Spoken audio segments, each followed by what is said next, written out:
Good day, Mexico! This is Mariana Lerma, and we will be your studio anchors for today's program. Serving you the most recent news in our country's economy. This is the Daily Economics.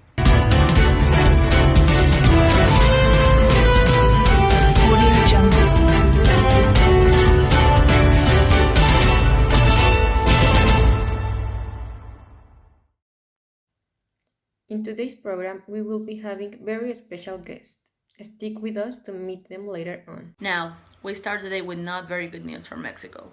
AMLO's electricity reform was approved without any changes by the deputies and now goes to the Senate. Morena and his allied parties complied with the instruction of President Andrés Manuel López Obrador not to change not a comma to the initiative.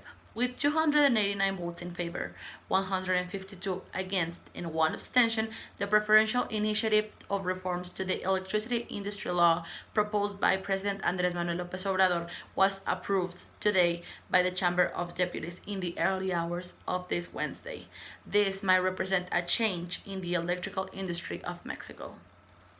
Specialists are warning that all generators are going to be very affected, not only by the dispatch of energy, but because there will be cancellations of generation permits that were granted under the regime of the law of electric power public service, including self-supply and cogeneration.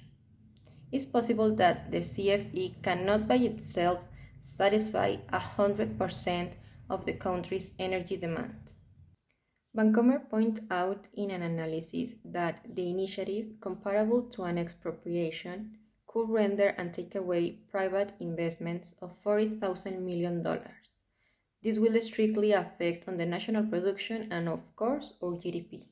But not everything is lost. The economist Alonso Mijares is here today to further explain the current Mexico situation and also present the main foreign investors of the country.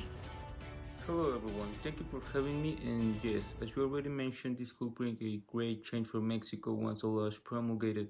A wave of protections will arrive from all the affected power generators, although international arbitration proceedings will also arise from various companies in order to protect their investments, either under the treaty between Mexico, the United States, and Canada, the Trans-Pacific Association Agreement, and as well as the Free Trade Agreement between Mexico and the European Union. And well, this is the main reason of why foreign investment will be so important in the upcoming years to improve aspects like the minimum wage. Because due to the uncertainty in the ideology of the current government, only the same money has been circulating for the past 4 years. But there is a very few investment to trigger the growth of the sector and promote a great number of employments, even when foreign investment has become easier and easier with the pass of time. And well, to talk about it, let me introduce you to Ms. Lluvia Martel and Ms. Rivera, owners of M&R Enterprises. Ms. Martel, Mr. Rivera, the floor is yours. As well, thank you so much for having us here today. We are not here to talk about our investments into the Mexican field of manufacturing and technology. That's not the point. What we're going to be talking about is how Mexico has this unknown potential that us as an enterprise and many other companies can discover, take advantage of, and of course help each other as a countries. Mexico is one of the most open economies in the world. Through its network of trade of agreements, it has privileged access to 45 nations and a potential demand of 1.2 billion of people. In addition, with the TTP that is about to be integrated, you will have access to 6 more countries: Australia, Brunei, Malaysia, New Zealand, Singapore, and Vietnam. The 12 countries that make up the TTP make the 38% of the world GDP, the 23% of the global exports, the 11% of the population, and the 28% of the imports. And of course, Mexico has a strategic geographical location and is very close to the main ports in the world. It has a great infrastructure, with 64 international airports and the third country with the most airports globally. It also has 63 border crossings, 68 high seas and cabotage ports, 27,000 kilometers of railways, and 372,000 kilometers of land roads. These aspects are imperative for companies like ours because it makes the process of exportation of our products way easier than other countries with higher policies and regulations. Ms. Yanela Graciano and Ms. Annalie Reyes, our legal advisors who are also in charge of foreign relationships, might explain a little bit further about the topic. The relationship of M&R Enterprises with Mexico has brought not anything but satisfaction by both parties, not only by the human resources, the already mentioned infrastructure, but the simplicity of the process. Mexico requires 6 to open a company, the same as the United States and Chile, but way better than in Russia, Germany, India, Brazil, and China, where more steps are carried out.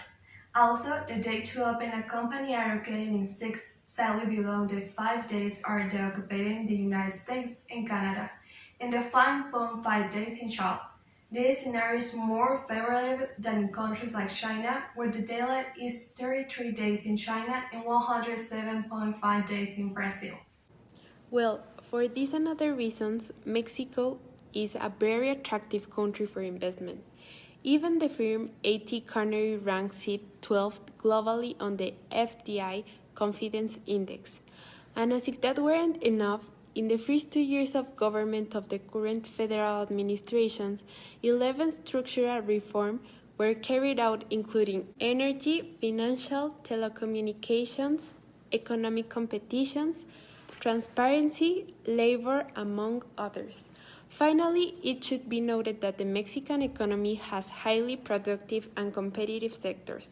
That is why the outlook is favorable and the trend is growing in terms of potential for Mexico, which is undoubtedly on the way to becoming a world-class power. This is actually amazing. The outlook is very favorable for foreign investors at this point. Mr. Mijares, Emanar Enterprises, Ms. Martel, Mr. Rivera, Ms. Graciano, and Ms. Reyes. It was a pleasure having this conversation with you today. It was an honor. Hopefully, this panel can reach many organizations around the world just to let them know the unknown power of Mexico and that potentially has to become the next world power.